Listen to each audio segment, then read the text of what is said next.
Good morning 8th class. बेटा ये आज की वर्कशीट है, वर्कशीट नंबर 28। संविधान की ये वर्कशीट है। संविधान के लक्षण हमने पढ़ने हैं। संविधान आपको पता है क्या होता है। संविधान नियमों की एक ऐसी किताब है जिसके द्वारा हम देश को चलाते हैं, जिसके द्वारा देश चलाया जाता है। किसी भी संस्थान को चलाने के लिए नियमों की आवश्यकता होती है। स्कूल को चलाने के लिए भी नियम चाहिए। 7 बजे आना है, एक पीरियड इतने बजे का होगा, रिसेस इतने बजे होगी, छुट्टी इतने बजे होगी। अगर ये नियम नहीं होते तो देश को चलाया नहीं जा सकता। इसी संविधान में ही एक खंड है मौलिक अधिकार। ये जो मौलिक अधिकार है इन्हें संविधान की अंतरात्मा कहते हैं। इतना इम्पॉर्टेंट है ये मौलिक अधिकार। औपनिवेशिक शासन ने राष्ट्रवादियों के दिमाग में राज्य के प्रति संदेह का भाव पैदा कर दिया था। इसलिए राष्ट्रवादी चाहते थे कि स्वतंत्र भारत में राज्य की सत्ता के दुरुपयोग से बचने के लिए लिखित अधिकार होने चाहिए। ऐसे अधिकार मिले नागरिकों को जिससे कि सत्ता में रहने वाला अपनी मन मर्जी से शासन न चला सके। और इसी के लिए क्या किया संविधान ने? लिखित अधिकार दिए। उन अधिकारों को लिखित में दिया नागरिकों को। इस तरह संविधान राज्य और अन्य व्यक्तियों के समक्ष व्यक्तियों के अधिकारों की रक्षा करता है। सबसे पहला अधिकार है समानता का अधिकार। क्या है समानता का अधिकार? समानता का अधिकार कहता है कि कानून की नज़र में सब बराबर है, चाहे वो किसी भी जाति का हो, किसी भी धर्म का हो, किसी भी लिंग का हो, किसी भी रंग का हो।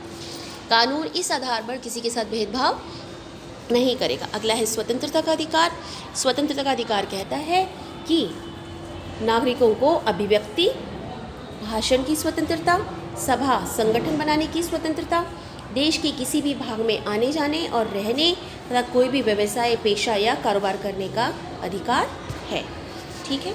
अगला है शोषण के विरुद्ध अधिकार। शोषण के विरुद्ध अधिकार अर्थात कोई भी व्यक्ति मानव व्यापार नहीं कर सकता, किसी के साथ जबरदस्ती श्रम नहीं कर सकता। 14 वर्ष से कम उम्र के बच्चों को मजदूरी पर रखना अपराध है। मतलब किसी भी व्यक्ति का आप व्यापार करते हैं, उनका खरीदार बेचते या खरीदते हैं तो वो अपराध है। ज़बरदस्ती किसी से श्रम कराते हैं वो अपराध है। और 14 वर्ष से कम उम्र के बच्चों को मजदूर पे रखना अपराध है। अगला है धार्मिक स्वतंत्रता का अधिकार। सभी नागरिकों को पूरी धार्मिक स्वतंत्रता दी गई है। प्रत्येक व्यक्ति अपनी इच्छा से किसी भी धर्म का पालन कर सकता है, किसी भी धर्म को अपना सकता है और उसका प्रचार प्रसार कर सकता है।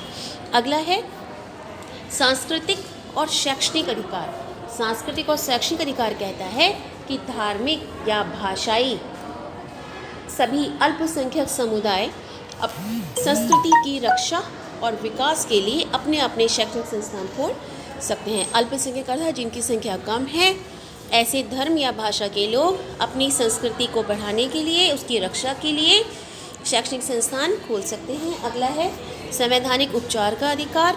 सबसे इम्पॉर्टेंट है ये भी। यदि किसी नागरिक को लगता है कि राज्य द्वारा उसकी किसी मौलिक अधिकार का उल्लंघन हुआ है तो इस अधिकार का सहारा लेकर वह अदालत में जा सकता है। ठीक है। तो ये सारे अधिकार आपको पढ़ने हैं, कॉपी में लिखने हैं और फिर आप काम भेजेंगे। उसके बाद देखिए आपसे कुछ क्वेश्चंस पूछे हैं। क्वेश्चंस देखिए, मौलिक अधिकारों से आप क्या समझते हैं? ऊपर के पहला पैराग्राफ में आप देखेंगे उसका आंसर। संविधान ने हमें कौन कौन से मौलिक अधिकार दिए हैं, सबके नाम लिखेंगे आप। मौलिक अधिकार नागरिकों के लिए क्यों आवश्यक है? इसलिए आवश्यक है ताकि सत्ता में रहने वाला व्यक्ति अपनी सत्ता का दुरुपयोग न कर सके। स्वतंत्रता के अधिकार के अंतर्गत कौन कौन से अधिकार हैं? देखिए स्वतंत्रता का अधिकार क्या क्या कहता है। स्वतंत्रता का अधिकार कहता है अभिव्यक्ति, भाषण की स्वतंत्रता, सभा संगठन बनाने की स्वतंत्रता, देश के किसी भी भाग में आने जाने की स्वतंत्रता, रहने की स्वतंत्रता, कोई भी व्यवसाय पेशा करने की स्वतंत्रता। ठीक है।